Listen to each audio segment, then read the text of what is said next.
Alright, so this is the horoscope. I'm just going to find it so that we can watch it.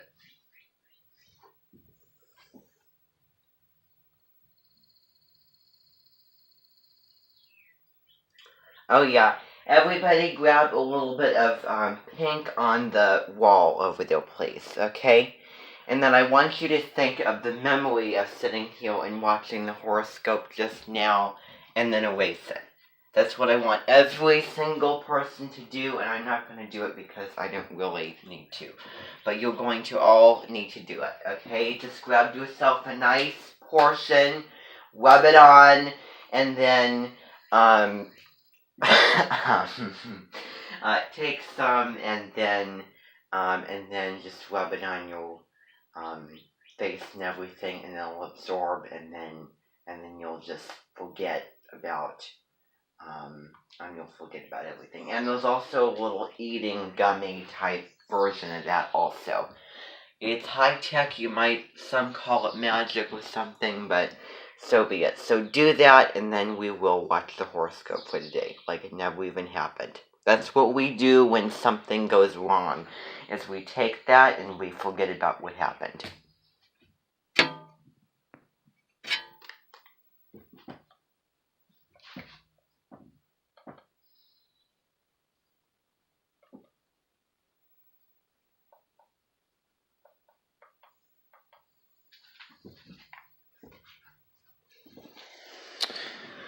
Okay, here it is. Here it is.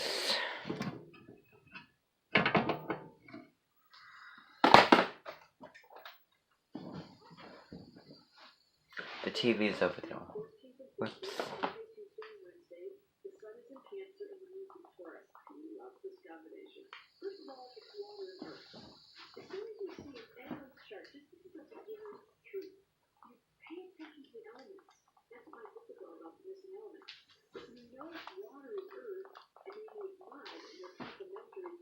Okay, everybody. Okay. Alright, everyone. Actually, go back and take more of the pink from the wall, please. Do that, okay? It's sitting over there. I want you all to do that again, and you don't need very much. Okay, so just get a little, rub it on your hands, eat it, okay? Just to do that again, okay? Can you help with the volume turning up?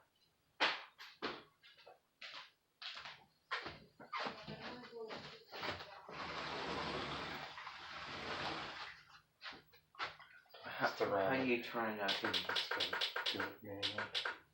This is the wrong one, I guess. So is this the turning up button? Fine. Okay. Wait here. Okay. Good. Okay, everybody, I want you now, I hope that you've all got some pink on your on your fingers and eating it. Now we're going to be watching the horoscope for today, July 13th through the 15th. Okay, so it's the next 3 days. Okay, so let's do it, okay? Now. Walker, your emotional body, Okay, let's go to the beginning.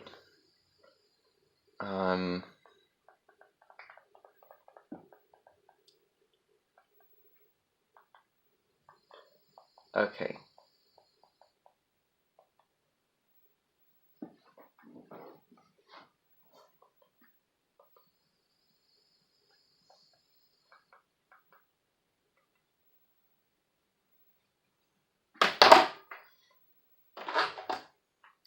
Here it is.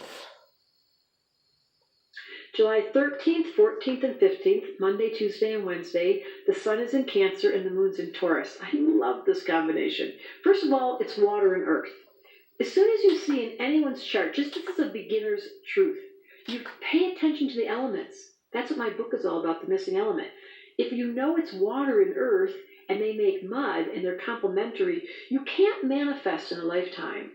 using your earth alone. You've got to have your water, your emotional body, your joy, your caring. You do it from the place of love, not just materialism. So water and earth are best friends. They get along great. And there's 5 planets in Earth. It's kind of crazy. We have the moon with Uranus. Then we have 3 planets in Capricorn. So that's a lot of Earth in the sky. And Cancer goes, oh, I can help you with that.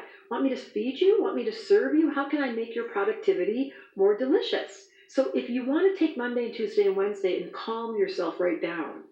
Now, at worst, this is going to make you feel really indulgent. Because Taurus, Cancer, their favorite thing is baking and eating and smells and cuddling and the dog. And they don't want to leave the house. That's the low level. The high level, because I've mentioned Cancer's cardinal. They're get up and go. They're the mom. They're like, we've got to take care of things. And Moon and Taurus makes it soft. It makes you want to just be at home and feel the comfort and the deliciousness and the smells and all the yum yum factors. So Taurus, Cancer's yum yum. 5 planets on Earth add to that. There's only 1 in air, not that communicative, only 1 in fire. So we've got so much earth and water, we may as well get something done. When you wake up Monday morning and you feel that moon in Taurus, you're going to go, wow, this astrology stuff really works. I can feel the calm. And at worst, I can feel stuck and not do anything. At best, I can relax, enjoy, and bake something.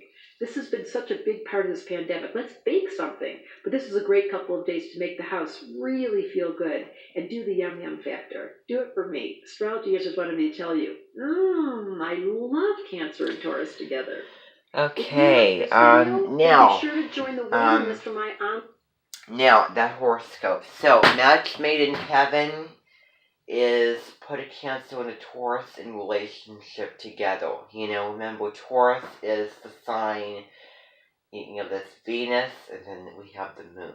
So Taurus is the sign that is very more sensual and grounded in liking the, you know, as she said, the yum yum factors and the comforts of the home and creature comforts, everything, and family and food and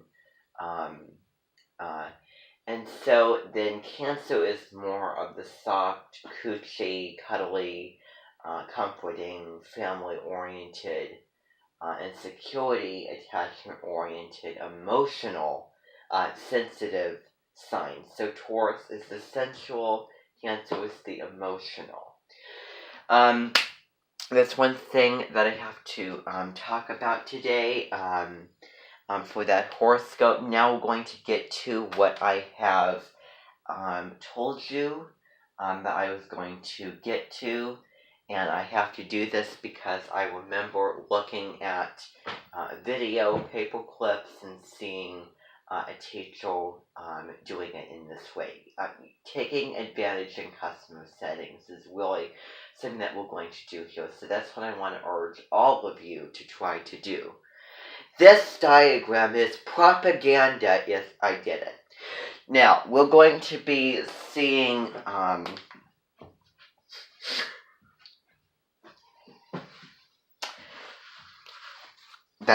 the Joanne Wheel thing, okay? We're going to be seeing the show, as I told you about. So I'm going to go down to the search bar, and we're going to see that episode. It's Joanne Wheel, plates and places, and I believe I have enough memory to go around. I would think that I do. So, let's see.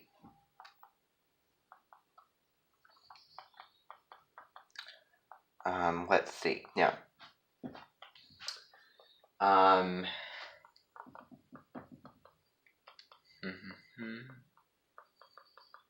Okay. This thing is so slow.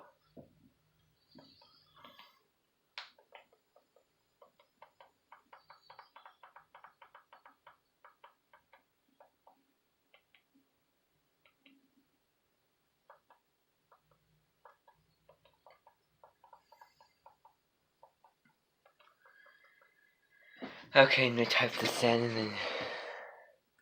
Okay.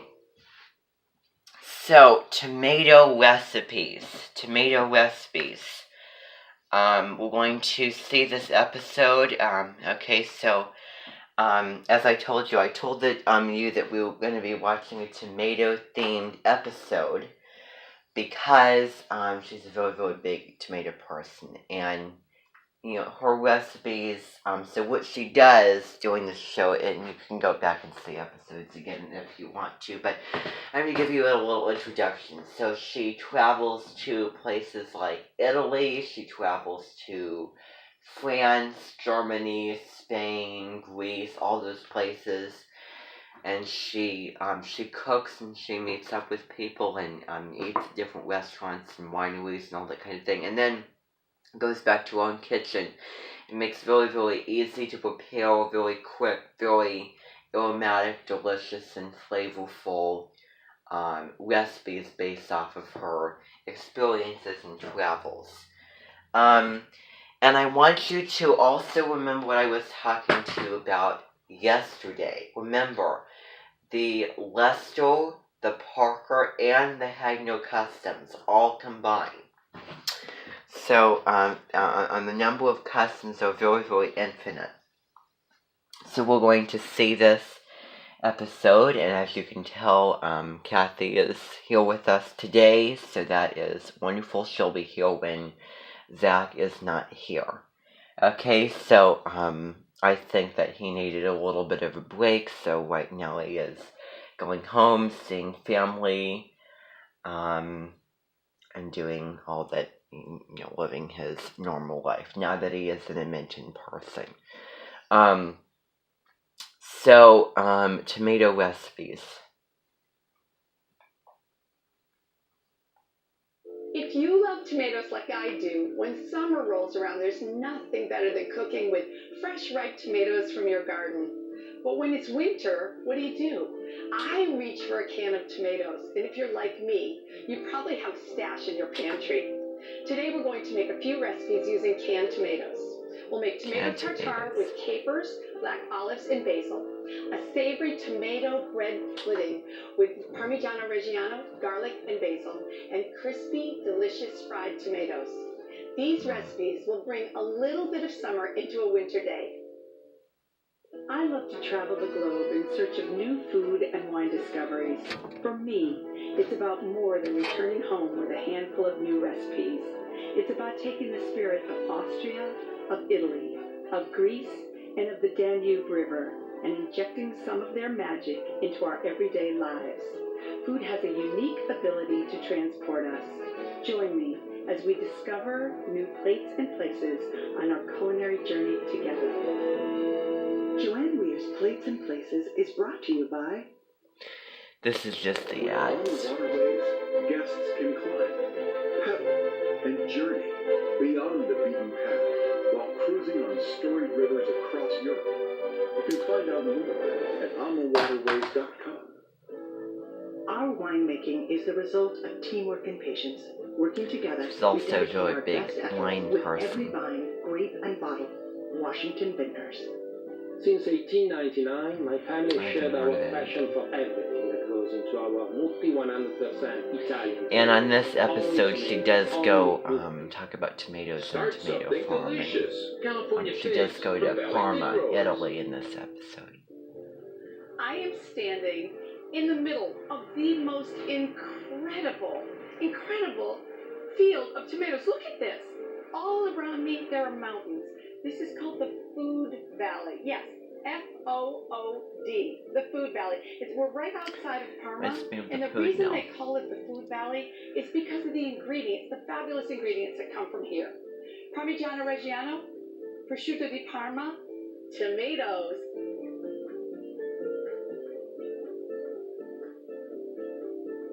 And check this out. Check out that hill right up there. Those are vines, grapevines, and they make Lambrusco here. And honestly, I am dying for an ice cold glass of Lambrusco right That now. sounds like a pilot on the Food When I went Network. to the Food Valley, one of the things that I remember, and I can still conjure it up, is the smell of those tomatoes. Honestly, it was just rows and rows and fields of tomatoes. It smelled so good to me. As a tomato lover, I was in heaven. Tomato heaven. This is truly tomato heaven. Look at this. Can't you almost smell them? Can you feel the heat? It's the height of summer, when the time to harvest tomatoes is now. This is a multi-generational family farm operation. And although tomatoes didn't arrive on the scene in Europe until the 16th century, boy, you can see definitely. by these farmers that they've made up for lost time. As you know, Italy is a country whose passion for tomatoes is known throughout the world. And as you can see, such care is taken in sorting and choosing the ripest tomatoes for the table. Look at all those tomatoes. And it's hot out there too, imagine. I'm here with the Vitali family, and I'm outside of Parma. They're incredible tomato growers and passionate about tomatoes. This is Julia, Rosetta, Fausto, and Franco. Whew, I got all their names. And so, how many years has your family, or how many generations have you It's been in growing subtitles. tomatoes? Saranno 50 anni. So if you can Yeah, read the 50 years. subtitles. 50 years. Wow. Okay, so this is your grandmother, your grandfather, and your father. Yes. Do you eat tomatoes every day? No? Loro sì. But these are really beautiful. So tell me, how long is the harvest? How long does the harvest take? 2 mesi e Harvest mezzo takes circa. 2 months, 2.5 months. Okay, so for the rest of the year, you're just sitting? Magari. You're just resting? No, per la prossima You programmazione have to della get ready for the campagna. next Si harvest. pensa già a quali You have to varietà get ready for sono the venute next bene season. durante la campagna, quali think si about possono the variety. sperimentare, nuove tecniche. And so how many acres do you have? 50. 50. Wow, that's a lot of tomatoes. Sì. A lot of tomatoes. Yeah. Quando ci sono tutti nei campi sono tanti. Quando abbiamo finito, insomma, si sta già meglio. Dopo bisogna preparare tutte le macchine, lavare tutto, Yes. via, manutenzione. Right. Is it always this hot? Poi dipende, esatto. Poi dipende, però il lavoro è quello, cioè con tanti ettari c'è il lavoro. Yeah. È assicurato quello. You do an incredible job for the land, and I want to Imagine thank walking you on so a much. farm. One of the things that I was so struck by, and I still remember, is how hot it was there. Honestly, I was just dripping. It was just incredible. And I watched the people working and growing the tomatoes and picking those tomatoes. And it's just the dedication and the passion and the love that they have to get those tomatoes, to pick them at the right time, get them Peak in of the freshness. can within 24 hours, which is unbelievable, which is why they taste so fresh. And I just was struck with all of it. It also kind of reminds me of Julia Roberts. I was so inspired by my time in Parma and all those tomatoes that I thought it would be fun to make a tomato bread pudding. I know people make bread pudding sweet, but I thought Interesting. I We go in a also savory make direction. a So I'm tomato going bread to just salad. toast this in the oven. And I'm using a nice coarse textured bread for this. If it's a day old, it's fine. If you got leftover bread, this is a great thing to do with it. With some nice fruity extra virgin olive oil, I'm just pouring that over the bread with a little bit of salt. Just using a little bit of kosher salt. And then toss that together. These are probably 1 to 1.5 inch pieces, 350 degrees for about 20 minutes. But it's a really good idea to check them every once in a while and then just toss those because the ones on the edge are going to brown a little bit more quickly. All right, what we want to do now is just to saute some onions. So we need some aromatics for this, and that will be onions and garlic. So you want to heat your pan, add a little bit of oil, and then we're going to add some chopped onions. I'm just using yellow onions that are chopped.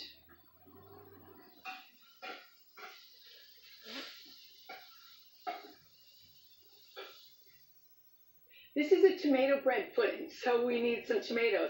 I have canned tomatoes. These are whole tomatoes. And what I did was to pour them into a sieve like Probably this. San And then Marzano the or juice something. runs out from the bottom.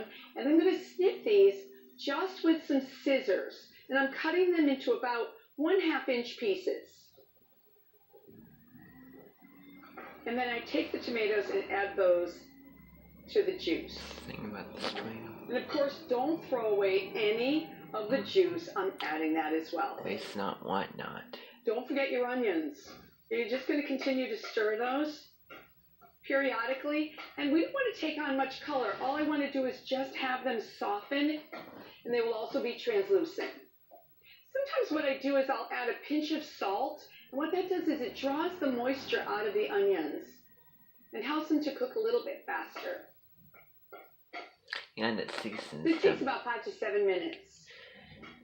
makes them more flavorful. The onions are soft and translucent now, so I'm adding some minced garlic. I don't add at the beginning because I find that if you add it at the beginning, you don't have that nice garlic flavor that's so delicious and so pungent. I like it right at the end so it has that nice fresh flavor. So just 1 minute. And it burns easy. So that's why I cut it a little bit bigger so Okay. that Now that I Cooks smell slower. the garlic, I turn the heat off. it's easier to control. Golden brown and nice and crispy. That's exactly what I'm looking for. Now I'm going to make the custard for this. I'm using 5 eggs and a little bit of milk. You can use non-fat, low-fat milk. That would be absolutely fine. And if you feel really decadent, go for cream.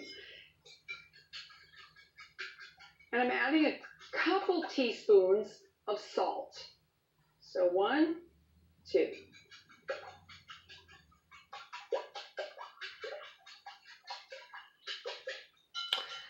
What okay, it makes funny sound.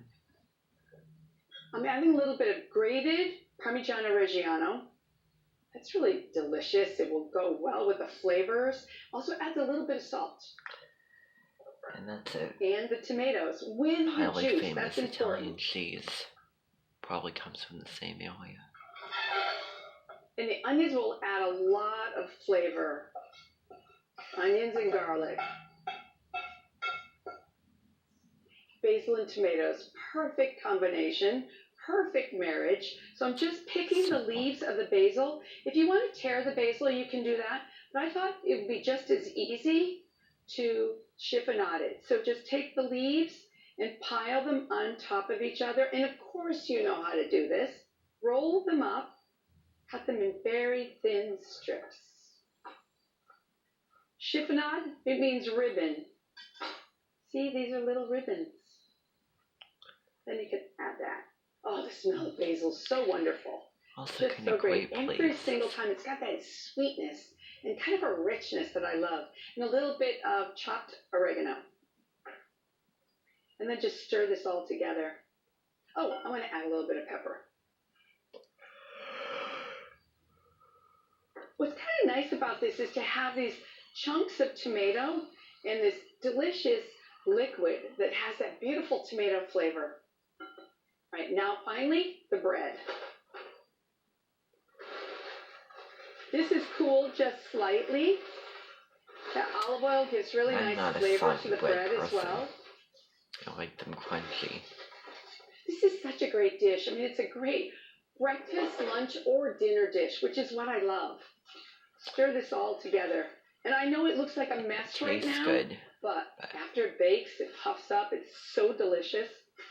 I know about And the that bread soggy just bread absorbs though. all that wonderful liquid. I have an oiled 9x9 baking dish, and this is just extra virgin olive oil. And then you can just take this mixture and pour it right into the dish. What's great about this is you could even get this all set an hour before, leave it in your refrigerator when you're ready to bake it, just pop it in the oven. Okay, now this goes into a 350-degree oven for about 45 to 50 minutes. It'll be nice and golden brown on the top.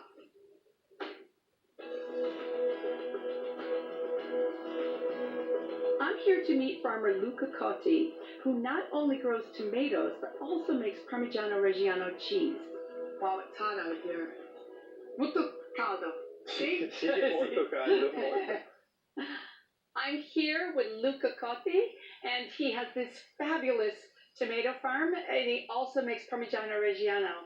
Anyway, tell me a little bit about your tomato harvest. And right now, I see that everything is ripe. Are you in the midst of the tomato harvest and ready to pick? Sì, abbiamo cominciato da una settimana e We è una started campagna last che week. durerà almeno 50 It's a giorni, quindi 50-day siamo proprio process. all'inizio. 50 days? Tell me a little bit about the rotation of the crops. That's interesting to me. Sì, nella nostra azienda il prodotto principale è il latte per il parmigiano reggiano. E avere la stalla e avere tanti campi di foraggera, in particolare di erba medica, è diciamo, come rotazione una delle ottimali anche per il pomodoro, perché ha molta sostanza organica, molti terreni ricchi e è una rotazione molto molto lunga. So tell me a little bit more about the connection.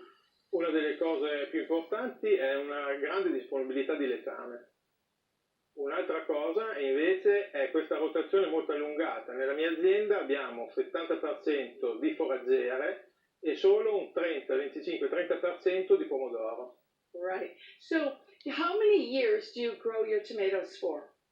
Io da sempre, perché mio nonno coltivava i pomodori, mio padre coltiva i pomodori, io coltivo i pomodori, quindi io dico da sempre ho coltivato i pomodori. Can you plant tomatoes every single year in the same field? No, è proibito dal disciplinare regionale, ma comunque noi non abbiamo assolutamente bisogno per via della rotazione. Ho bisogno di fare molte foraggere, quindi il pomodoro va ogni 3-4 anni. So during those years, what do you plant? Allora, se in successione mettiamo l'erba medica, alfa, Alfalfa. può durare anche 5 anni. Wow. E quello che ho detto prima sono delle medie, perché un'erba medica può durare anche 5 anni. Oppure mettiamo delle foraggere graminacee, oppure del frumento, del grano. Wow. So that's a long process. So you have to rotate all over your property. You have to keep moving the fields where you are planting the tomatoes. Esatto. Sì. Yes, yes. So what is your favorite thing to do with tomatoes? What's your favorite recipe? Ricetta. La ricetta per me, io quella che preferisco, che cucino io, che piace molto a me, è pasta passata. Yeah? Just simple. Per una cipollina. Yeah. But the best tomatoes. They're the best. See. Anche un pochino di olio.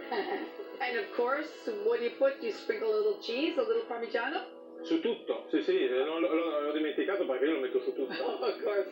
Oh, that's great. Thank you so much. It's great talking to you. Thank you. It smells so good. Yum. Oh, beautiful. All those great herbs. I can really smell the basil. Yeah, that the oregano. aluminium person on the helpful love Indian that. flavors doesn't taste your food. But of course, you have to have a glass of wine with this, right? I chose a nice Calabrian wine. That's the southern part of Italy.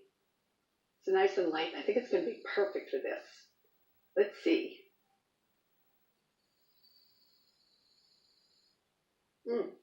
Wow. My first bite, and I got tomatoes and basil. Like, what is more perfect than that, right? Oh, this is so delicious. The bread's amazing.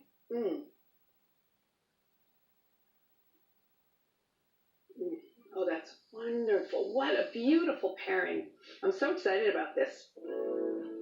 I'm in Parma, where tomatoes really flourish, and I'm going to cook up some incredible tomato recipes. Come on, join me in the kitchen. I was so inspired by this restaurant in a 15th century grain mill. You can still see the old millstones, and I love the romantic winding pathway in this Italian garden in the middle of this agricultural suburb of Parma. They do so many things with tomatoes here in Parma, and today I'm learning something new. It's a tomato tartare recipe made using canned tomatoes.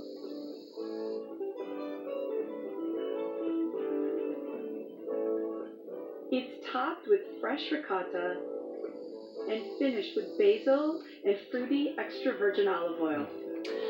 Simple And check yet this out. delicious. Who would think to deep fry Roma tomatoes?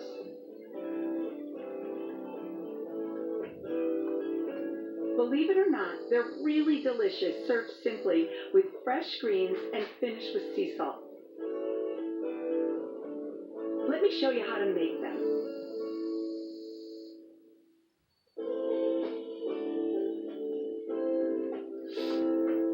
this is where the music plays, and then just the ingredients and the steps, and then it's just showing.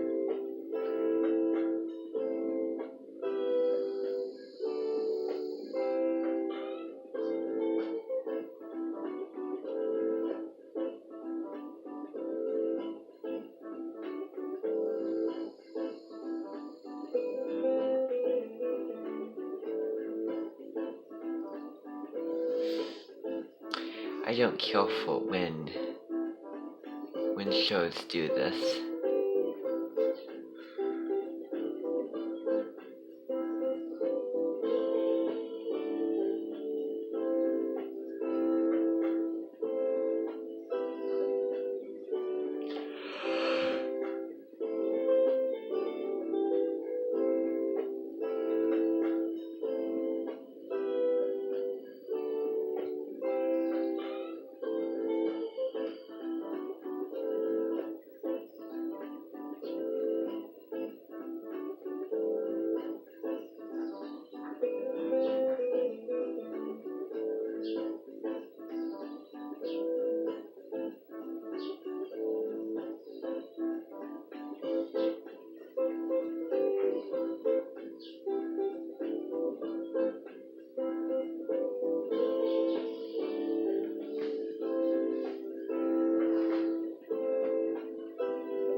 For those of you who are good at and like to cook, then some of these recipes I think that you'll really enjoy, especially as we get into tomato season coming up here.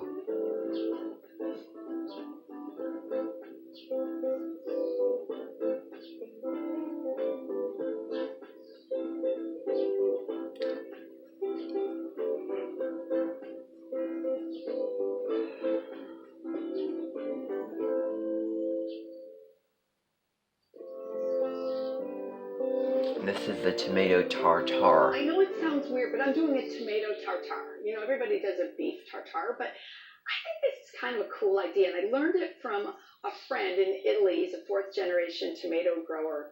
You can use either fresh or canned tomatoes, and I'm using canned tomatoes because what's wrong with, you're thinking February, I'm dying for some tomatoes. Grab a can. Just buy diced tomatoes, and then what I did was I poured them through a strainer. The liquid went to the bottom, and then I've got the tomatoes, but I did it yesterday, so 24 hours. So I've got just the tomato and all that deliciousness right here in the sieve. And then I'm going to just place this in another bowl.